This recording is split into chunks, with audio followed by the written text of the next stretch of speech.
Hello there, and welcome to LoreDive, where we delve into the backstories of some of the greatest video games out there. Today we are jumping back into Dead by Daylight for the oh-so-loved chapter, Tools of Torment, with its two survivors, Thalita and Renalto Lyra, and its new killer, the Skull Merchant. Thalita Lyra.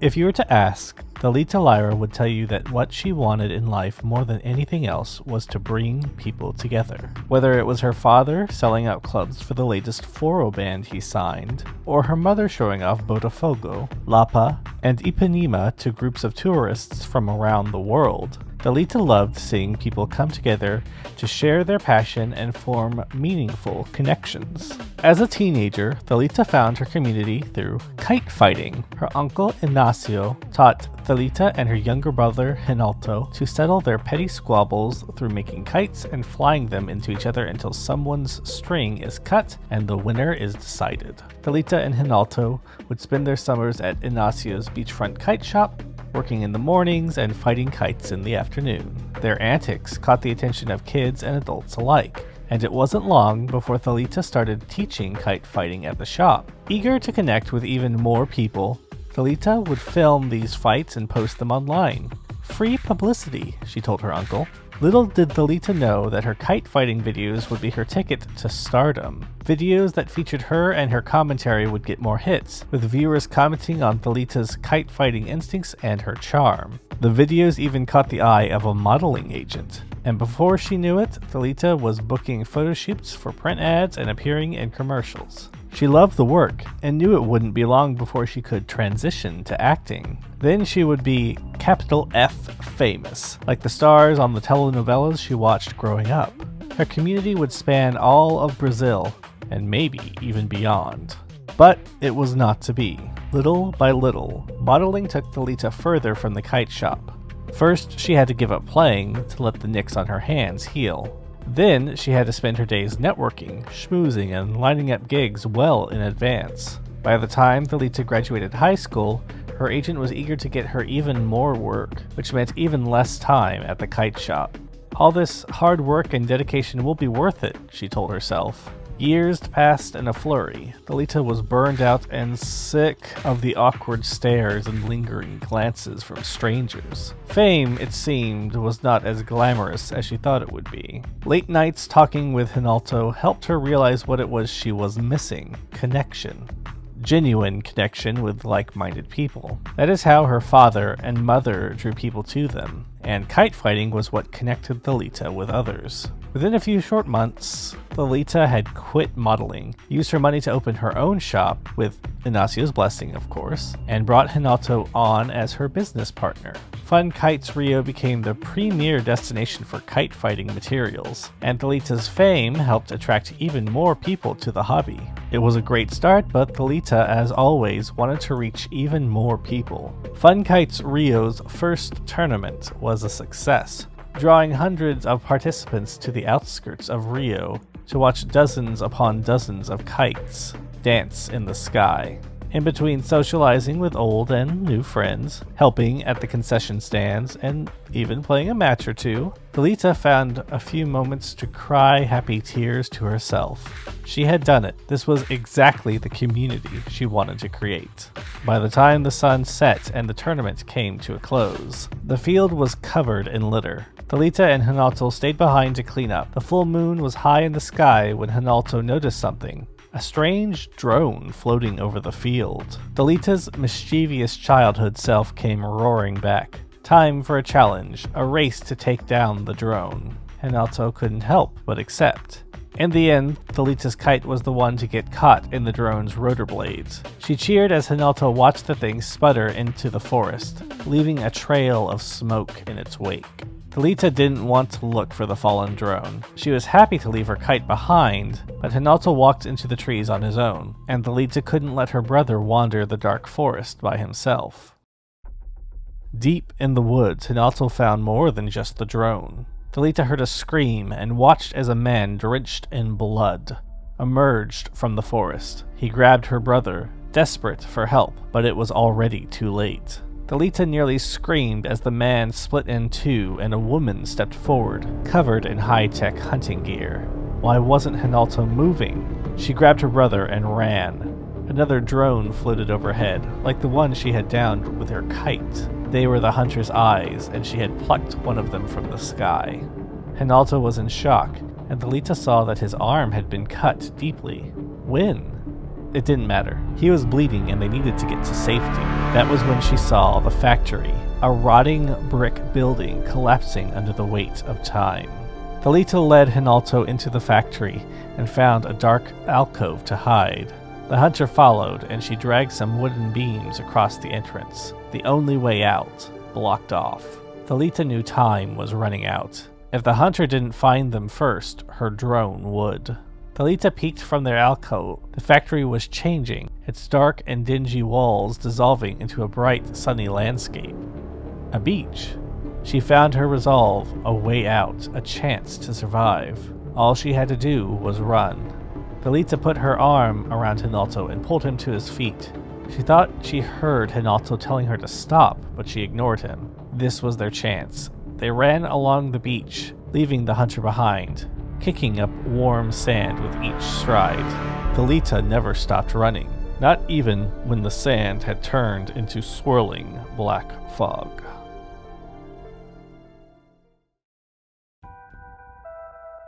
Renalto Lyra. Growing up, Renalto acted less like a child and more like a scientist. Studying the world and people around him, he would poke classmates in the face or stand too close to them, curious to see their reaction. It was no surprise that young Renalto had a hard time making friends. He was often the target of bullies, especially when he started advancing through school. Sitting in classes with kids a year or two older than him, and still outperforming them, did not ingratiate Renalto with his peers. Renalto enjoyed two things: solving puzzles and annoying his older sister Thalita. It was his way of showing his love. Renalto saw how easily Thalita won over kids and adults alike and wanted to be like her. So when Thalita started to take an interest in flying kites, Renalto did too. His parents knew Renalto needed help socializing. When he turned 13, they volunteered Renalto to work at Uncle Ignacio's kite shop on the beach during the summer. Thalita was making new friends there. Maybe he would too. Instead, Thalita spent the day telling Renalto what to do, which annoyed him more than anything. The bickering got so bad that Uncle Ignacio had to teach them the art of kite fighting to settle their differences. Renalto loved it immediately. He enjoyed kite fighting so much he didn't even mind when he lost. As Ignacio expected, they started to fight less and play more. If only Renalto had such luck with other people. Thalita would tell him to stop being so competitive with the kids they were teaching to kite fight, but Renalto wouldn't listen. He hated it when anyone told him what to do. When Thalita started spending less and less time at the shop to focus on her modeling, Renalto had to step up as teacher. But more than anything, he would hear how much everyone missed his sister. Renalto graduated high school 2 years early. His parents suggested he take some time to do charitable work. University or an early career could wait. Renalto just wanted to be left alone and treated like an adult. Thalita suggested that Renalto find a place to play guitar. If he could practice his guitar playing and put himself out there, Thalita promised the family would finally stop telling him what to do all the time. That was music to his ears. Renalto decided to volunteer at a local retirement home. First he played guitar for the residents, then he started helping out in the kitchen, and before he knew it, Renalto was learning what it meant to truly care about other people, to make an effort to help others without getting anything in return. Renalto felt like he had the power to make other people's lives better.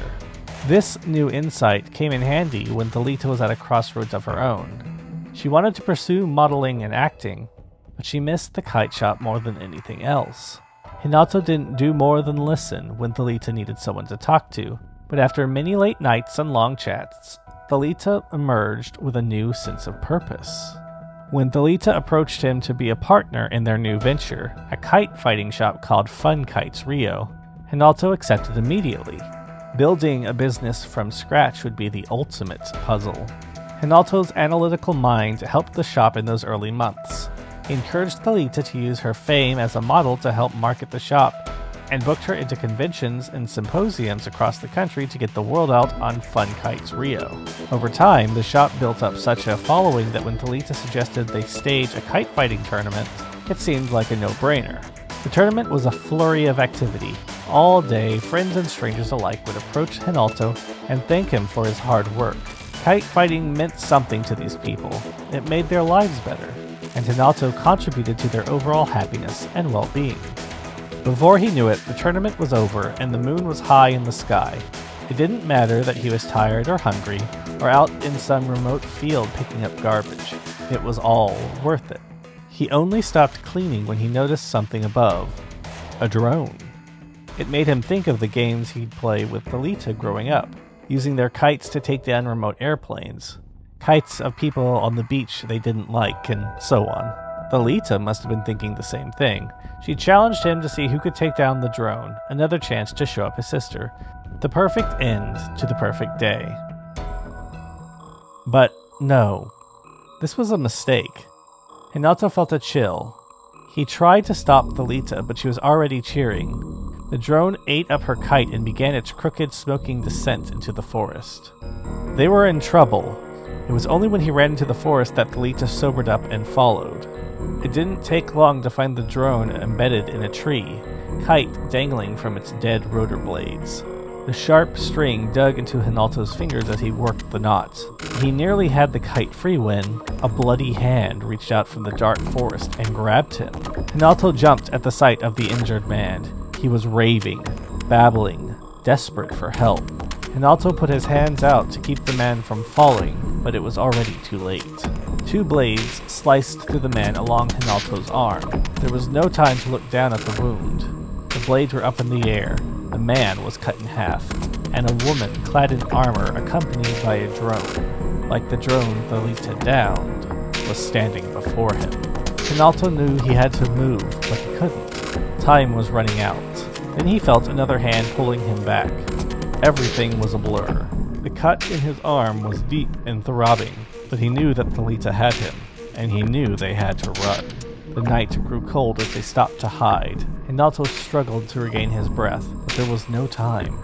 As quickly as they stopped, Thalita was pulling him again, towards an abandoned factory.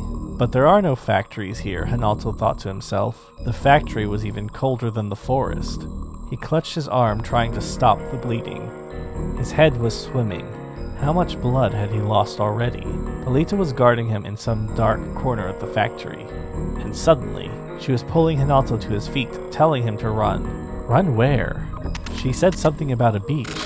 Renalto tried to stop her, tried pulling her back, but he was too weak. He couldn't see any beach. All he could see was black fog closing in on them.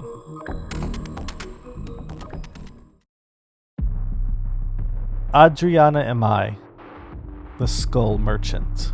The self-made millionaire Adriana Hamai came from a humble home in Fortaleza, Brazil. Her father, Seita, moved to Brazil as a young man, hoping to see a side of the world completely different than his hometown in Hokkaido. A talented illustrator, he spent his spare time designing colorful characters and worlds. While sketching patrons at a local jazz club, he was approached by Belinda, the owner, to work on a logo. What began as a business partnership soon became a romantic one, and within a couple of years, Adriana was born. Adriana excelled in all facets of education. A house full of art and music honed a brilliant mind, and her intelligence was only exceeded by her obsessive drive to be the best. While scoring at the top of every class, she was often on the receiving end of disciplinary action due to her overly competitive and sometimes violent nature during schoolyard games. Adriana's mother did her best to keep her on the right track, but her father was increasingly absent as his own obsessive drive ramped up. Adi Valente, a manga about a young girl who saves and protects the weak with her quirky robot companion.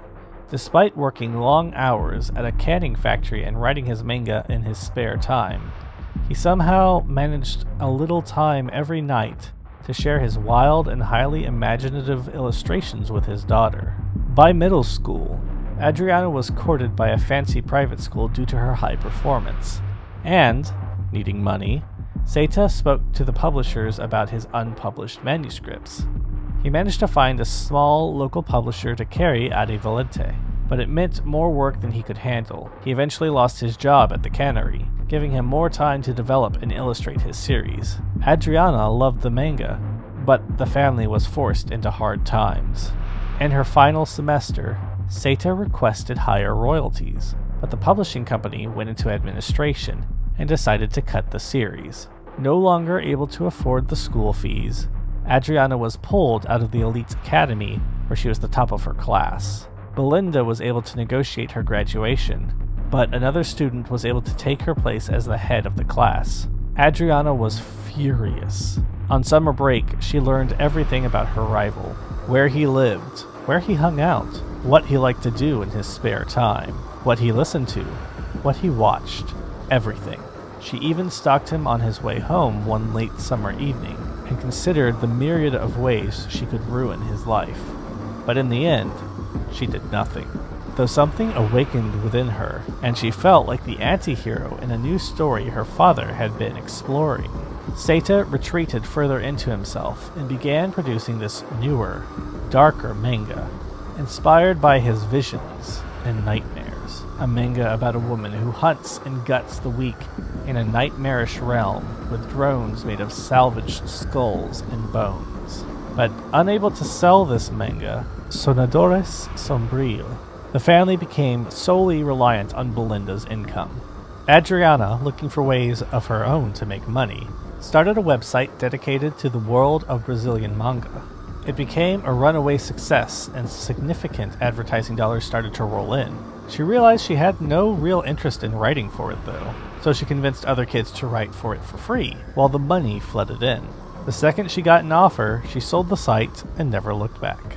Proud of her accomplishment, she came home to show her parents the check.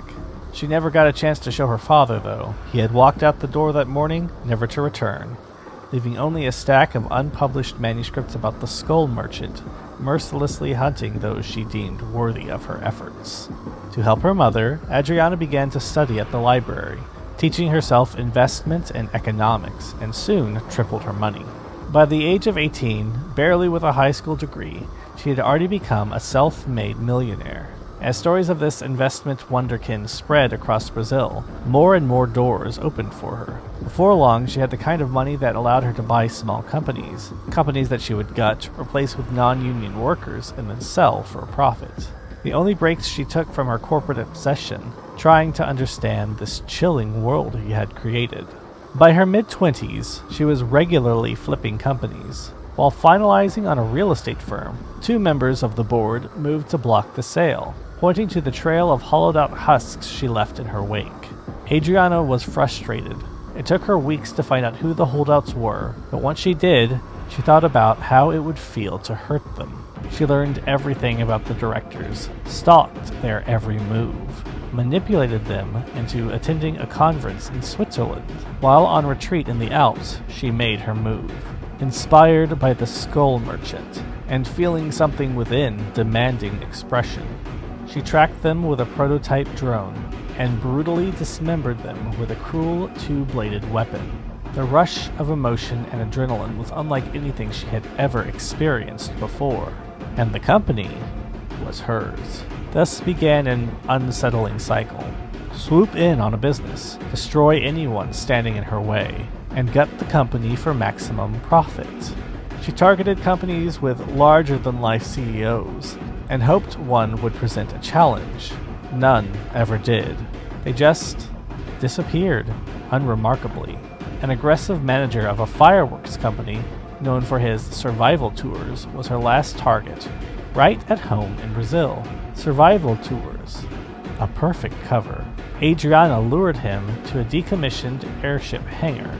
The hunt started at dawn and went the distance, with her still tracking him well into the evening. Locating him, she used one of her drones to direct him to a dead end, when a pair of kites suddenly appeared on camera, and the feed died. Her face hardened, her eyes widened in disbelief as she slammed her laptop shut and charged to where the drone had crashed. There she found her prey, reaching out to someone in the growing dark for help. Witnesses. Not part of the plan.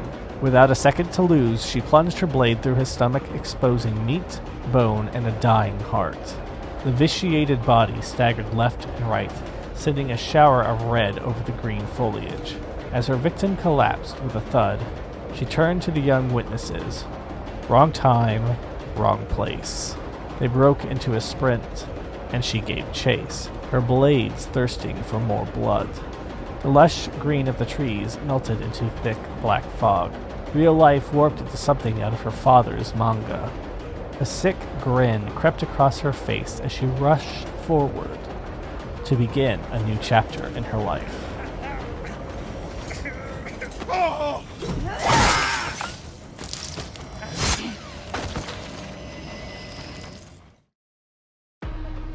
That's it for this episode of LoreDive. Merry Christmas, and thank you for coming by.